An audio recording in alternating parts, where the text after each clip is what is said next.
Hello and welcome to On Point. I'm Adelaja. Today we're going to discuss the growing trend of children who are being held back in the classroom in order to gain an advantage on the playing field. The term to describe this choice is redshirting, which is a common practice in the NCAA, when college athletes choose not to compete for a full season. But now, the phenomenon is shifting towards younger kids, whose parents are holding them back as early as kindergarten. Kids who do this are able to use that extra year to become bigger, faster, stronger, and even more mature than their classmates. Notable athletes such as Hall of Fame football player John Elway and #1 overall NBA draft pick Karl Anthony Towns were held back before their high school playing days. The trend is occurring across the nation and is especially a concern in Towns' home state of New Jersey, where some state senators are pushing new legislation to stop redshirting. Senator Richard Cody of the 27th District in New Jersey is sponsoring a bill aiming to penalize students whose parents choose to hold them back even if they're doing well academically. If the bill passes, a student who does this would be eligible for only 3 years of sports in high school. We did a telephone interview with another New Jersey Senator, Peter Barnes of the 18th District, a co-sponsor of the bill. He says the issue is a national problem, and the act of redshirting has changed the way the high school sports system works. High school sports is not simply about whether your kid gets a scholarship or your kid makes all-state. High school sports should be about developing your character, developing your athletic ability, fair play, and fair competition. There's no great accomplishment when a bigger, stronger kid who's ahead by a year or two and had 2 more years of training beats a smaller, younger kid. There's no athletic pride, or there shouldn't be any athletic pride in doing that. High school sport is more than just about developing kids for scholarships. It should be about life lessons, not just whether your kid gets a scholarship and whether your kid is all-state. So I have a big problem with it. And if I didn't, I wouldn't put my name on the bill. You got to be honest about it. If a kid is immature and needs the extra year in 8th grade to become a better student, that's fine, but they can't play the sport. They should be focusing on the studies. Or if the kid needs to do social development, that's fine too, but they can't play the sport. Barnes calls redshirting a disgrace and says that holding a student back should be for the right reasons. On Point's Harry Bennett III has more on the story. Thank you, Io. Today we're joined by 2 men who work within the sports industry. Our first guest today is Michael Eberle, president of William S. Hart Baseball, and our second guest is Trajuan Briggs, former college football player and now a high school football coach at Cantwell Sacred Heart High School. I'm going to start with you today, Mr. Briggs.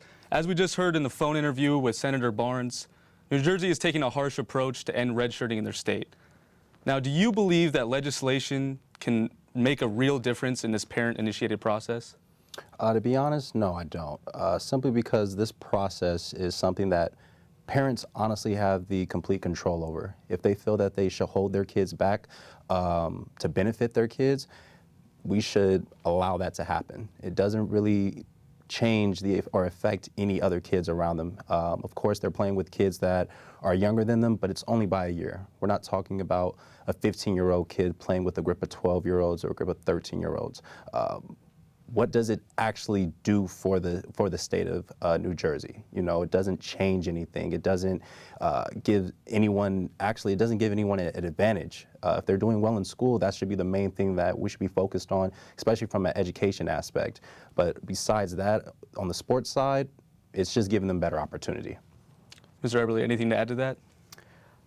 Well, what concerns me about it is there's a safety component to it.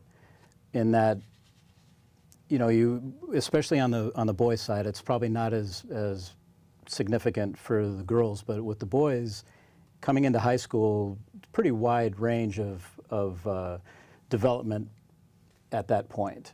And if you have a child who's already, he entered puberty early and he's already, shaving at 15, and he also repeated 8th grade, so now he's 16 as a freshman, and he was already, physically advanced. You have to maybe be concerned about a pitcher on the mound, getting a comebacker off of a kid that's much bigger and stronger. Is that kid going to be ready for varsity? It'd be different if that, the holdbacks were automatically placed at the varsity level, so that way they were playing kids their own age.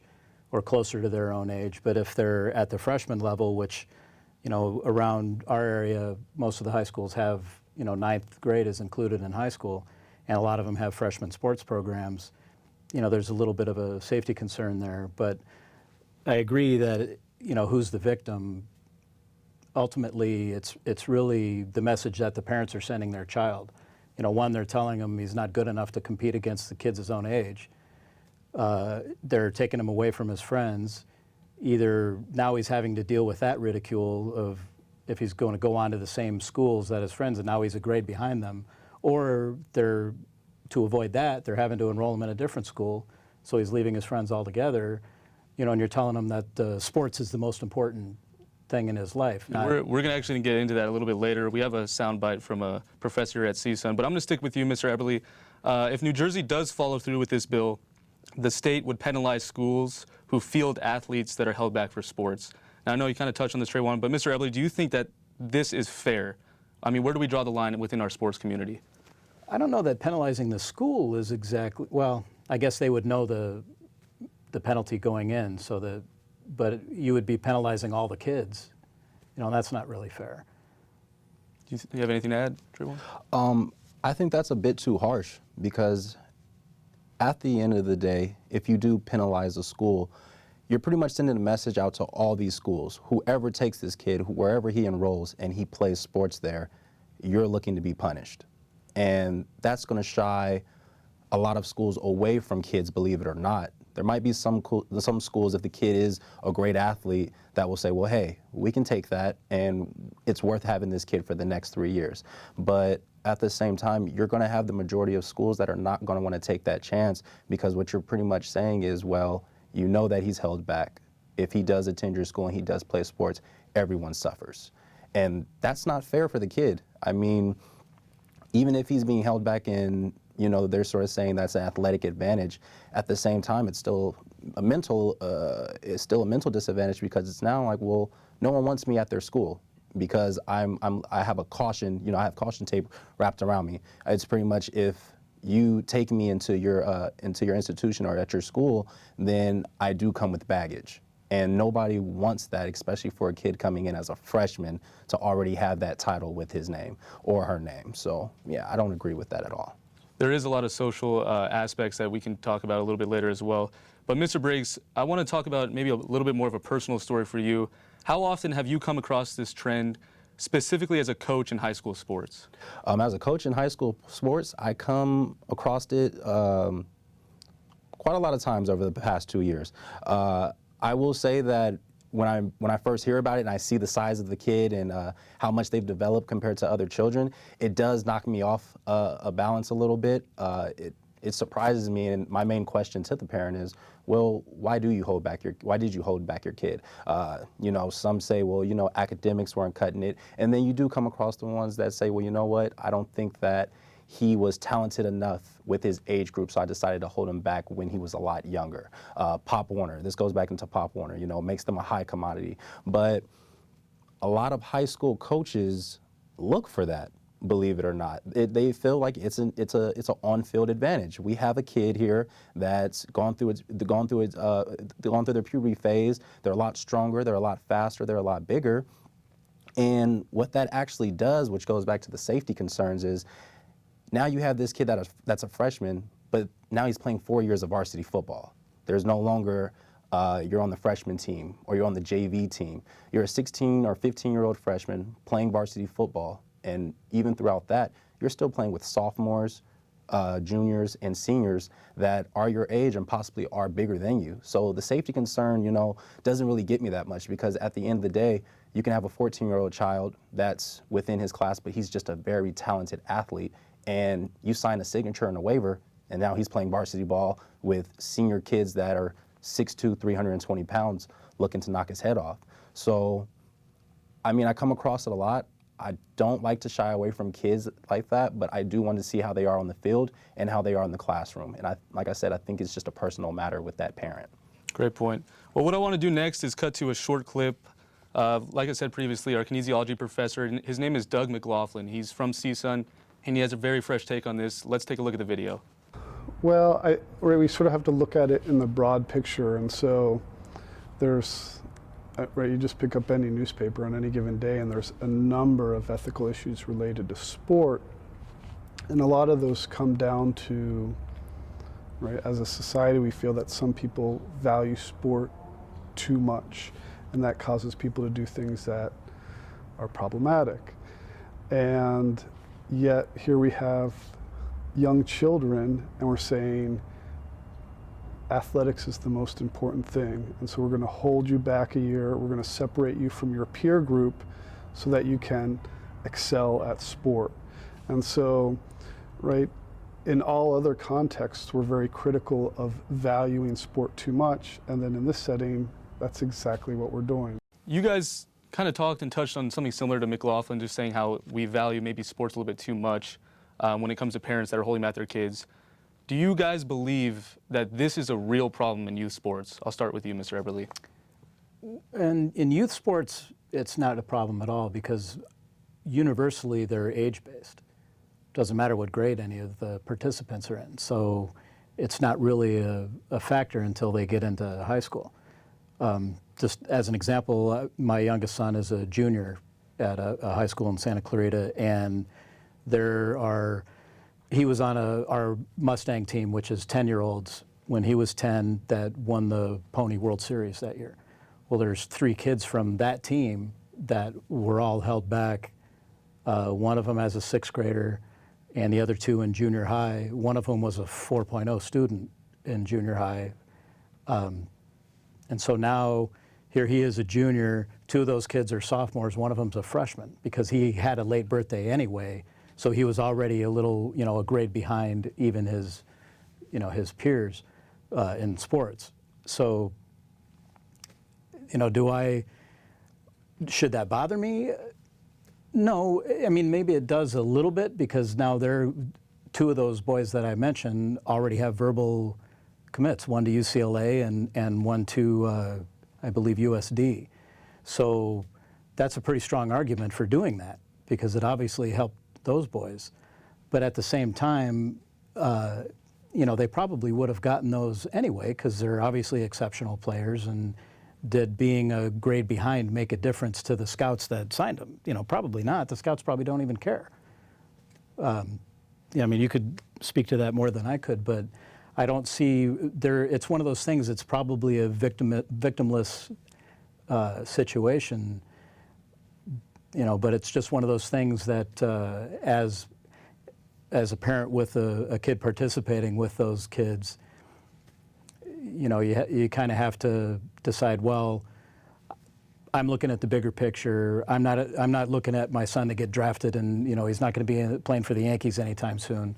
I mean, if he did, that'd be incredible, but I know the odds. And so I want him to get an education. I want him to enjoy high school, all aspects of high school. I want him to participate in, the different events and everything, and be able to go to school with his classmates that, he's been with since kindergarten.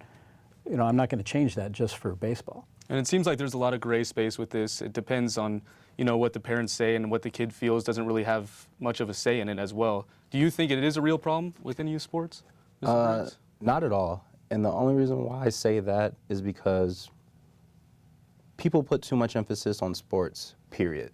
Whether we're talking about the kid around the block that's being held back just to have better performance amongst his peers, or the kid that goes from track to football to traveling ball to just all around sports, and they're only doing that because their parents want them 24/7 eating, breathing, sleeping sports. I think the biggest problem is not that we have kids being held back. I think it's to the limit that we push kids, especially at a young age, in their sport, just because we want them to be the next Barry Sanders, or we want them to be the next, home run slug king, I think that's where it sort of needs to be drawn a line, because I feel that a lot of people now, they live through their kids, and especially when it comes to sports. So what a kid will usually do on a weekend, relax. He just got done with a tough week of sports and school, relax on the weekends. Now you have kids at 7 in the morning, 8 in the morning doing their own individual workouts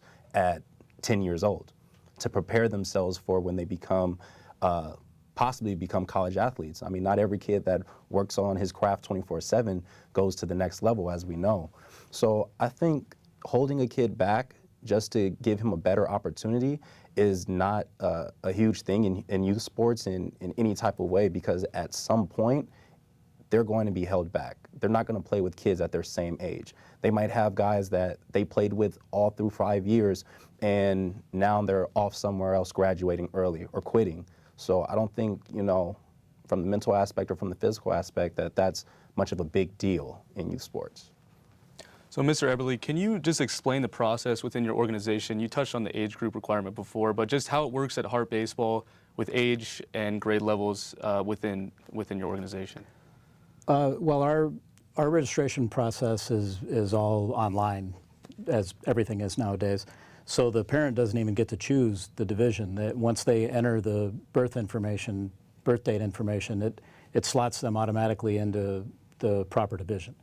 And we're a pony league, and pony rules separate all the age groups into their 2-year age groups.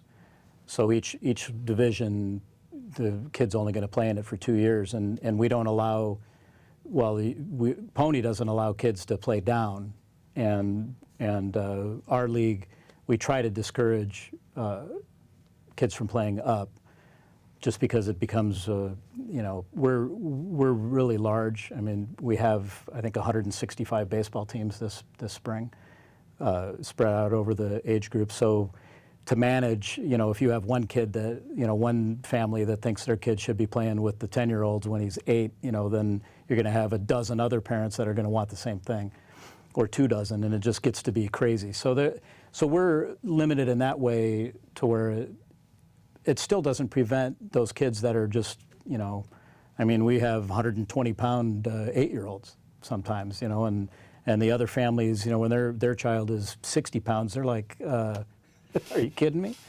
But, you know, that's just genetics. I mean, you know, it's nothing we could do about it. Have you taken any action to address players and parents about this issue? Well, there really isn't anything that we can do as a league, because again, even with our older kids, I mean, we have a Colt division that's high school age, and in that one we have kids of all ages, because we do allow 8th graders to play in that division, because that way they get an opportunity to play on a high school size field and hopefully get ready for high school. And then the rest of the division is a lot of kids that, you know, maybe they didn't want to play, you know, because nowadays high school sports are year round. And so they just want to play for fun, play with their buddies in a short spring season instead of having to play at the high school, or maybe they got cut or whatever. And so we have everybody from 14 to 18 playing in that division. So we would be pretty hypocritical to say, you know, holdbacks couldn't You kind of have your hands tied in that situation. Yeah, I get you. Cool. Well, what we're going to do is going to take a second look at that pre-recorded interview with Professor McLaughlin. Let's take a look at that video again. Sports Illustrated had an article of the #1 recruit from the last 30 or 40 years or whatever, and it was 50-50 almost in terms of how many were actually successful. And this is the #1 in the whole country, and there's issues with those rankings, but here we're taking people 4 years earlier even, right? You're focusing on 8th grade, 9th grade, and our ability to assess talent is not good enough, and it's less good the younger we get. And then there's so many variables that are going to happen in terms of development between 9th, 10th, 11th, 12th grade, that there are just no certainties. And so the trade-offs, the negative things seem to outweigh just the minuscule positive opportunity that, right, for every case where we can say, oh, it did work out, there's many more where it didn't work out. So, Mr. Briggs, you have mentioned that during your playing days as a football player, you competed with guys that were held back for sports, whether they were teammates or guys you competed against. At the time, how did this affect your view on that player and in sports in general? I thought it was pretty funny. When you would just look at a kid on film or so, or meet this kid, and you ask them, what grade are you in? There, oh, I'm a sophomore. Oh, okay, so you're about 14, 15, and oh no, I'm 16. You know, it was sort of an intimidating factor a little bit just because of age as a player. But as I started growing up throughout high school and through college, on the college level, I saw it every single day. I mean, I was a 17-year-old freshman playing with 19-year-old freshmen that were red shirts, or guys that were being held back, or you will play against teams such as BYU and other squads where they have 22-year-old freshmen. You run across it almost every single year, and it just becomes sort of a norm. So, like I was saying, I mean, you have kids that are 17, 18 years old, especially on the college level, that are playing against guys that are at most 24, 25. And there's no age on the field. It's just about who's better, physically bigger, who's stronger, faster. I mean, that's all that it comes down to. So when it comes to high school and, you know, Pop Warner, it's sort of a norm, because, you know, eventually you're going to see it throughout your son or your daughter. They're going to see it throughout their career at some point. So you mentioned it almost became almost like a norm to you and your teammates. How did your views, if they did at all, change as a player with this trend versus now as a coach facing this on a day-to-day basis? As a player, I thought that on the high school level, I thought that it was a bit unfair. I thought, you know, well, since he's now a part of my recruiting class and he's in my area, what if he gets the scholarship that, you know, I was supposed to get? He shouldn't even be in this class. He's older. He was last year's class, you know? So there was a tad bit of jealousy, but at the same time, it made me expand my talents and make sure that I work harder than the next guy. When it came to college, however, I just wasn't bothered by it at all. If you told me that I'm competing at linebacker with a 23-year-old sophomore or 23-year-old junior, it was just like, okay, well, that's not a problem with me at all. Let's just do what we have to do. So as I matured and as I trusted more on my skills, that whole outlook on people that, you know, were held back or, you know, that were a lot older in the same class, it just totally changed. So moving on from that, have either one of you seen a female athlete do this? I know that you oversee softball at Hart. Have you ever heard or seen anything like that, Mr. Eberle? Never have? No, I haven't. I'm not aware of any girls doing that. So do you think it's a predominantly male trend that's happening here? Definitely. Okay. Definitely. Cool. Well, we're going to go to this last bit here from Mr. McLaughlin. It's the final piece, and we're going to be wrapping up with a question about social impact afterwards. Let's take a look at the video. The problem is we don't know how resilient and in what context kids will be resilient. And so I think last time I mentioned children's right to an open future, right? And that's something that we really need to think about in terms of if we start out, right, at a younger age, putting our children on one track and we prepare them for one track and we're not giving them skills and abilities and coping mechanisms to deal with, right, if they have to get on a second or third track. What is the social impact that this has on our kids today? I'll start with you, Mr. Eberle. Well, I think, you know, that's something that we probably don't know yet, you know, and because I think this is a relatively recent occurrence. I mean, I know of a few kids that did it, you know, 4 or 5 years ago that are already in college now, but it was pretty rare then. I think it's much more common now. So it'll probably be a few more years before the, you know, social scientists can decide if it's creating, you know, issues for these kids, because I think that's really who the victim is the kids that are being held back themselves. You know, because I mean, it's tough enough to be a teenage boy, you know, to have your parents tell you that you're not good enough, and so we're going to send you to this other high school. I'm just not sure that's a positive message.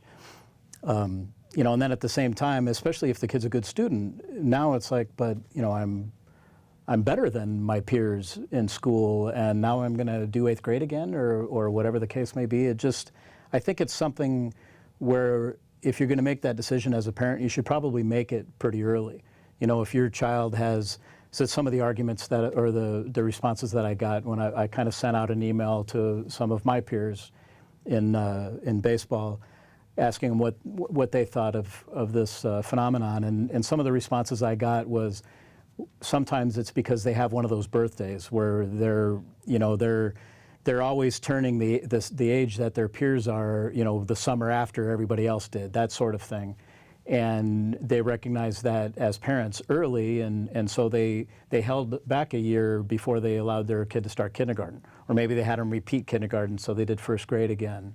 Or maybe they were struggling academically in elementary school and repeated a grade then. See, that's where the legislation, what is that legislation going to do for the kids that were legitimately held back for academic reasons? Are they going to get punished for that when they get into high school? You know, it's not a simple... We have about 30 seconds left. I just want to let you get your last word in here. Do you think it is a social impact on kids? Maybe in early stages, just because of how kids are. Just having to explain, I'm repeating I'm repeating the same grade over again. I mean, as you know, it doesn't really go well with other kids. I mean, there are some mean kids out there, of course, but if you are academically gifted, and this is just to better yourself in sports, it's just a phase. It's honestly a quick temporary phase. Once you get done with it, you're done with it. Is it gonna be lagging and, you know, you're not gonna want to do it? Of course, but I think it's just a phase and it doesn't really separate anyone socially. Unfortunately, that's gonna wrap it up for today. I want to thank both of you guys for coming on the show. It was great having you. Thank you. Pleasure.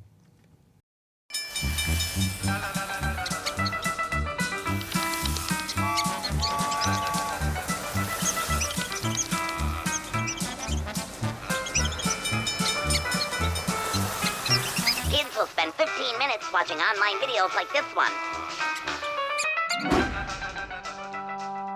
Brushing for 2 minutes now can save your child from severe tooth pain later. 2 minutes twice a day. They have the time.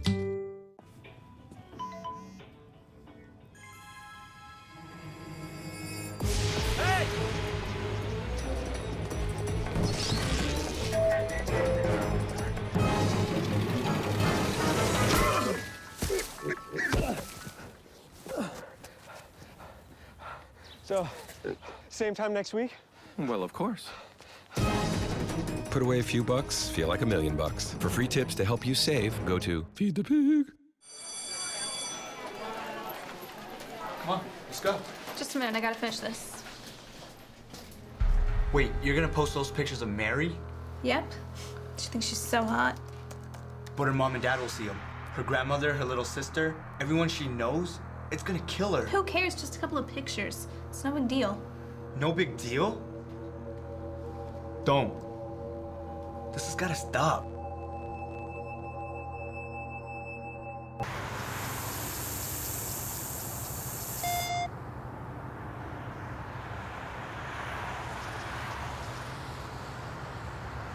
Thank you for watching On Point. You can follow us on Facebook and Twitter at CSUN On Point. Tune in on Sundays at 5:30 in the morning on 88.5 FM KCSN, and also watch us at 11:30 on Sunday mornings on LA 36. For all of us here at On Point, I'm Adelaja. We'll see you next time.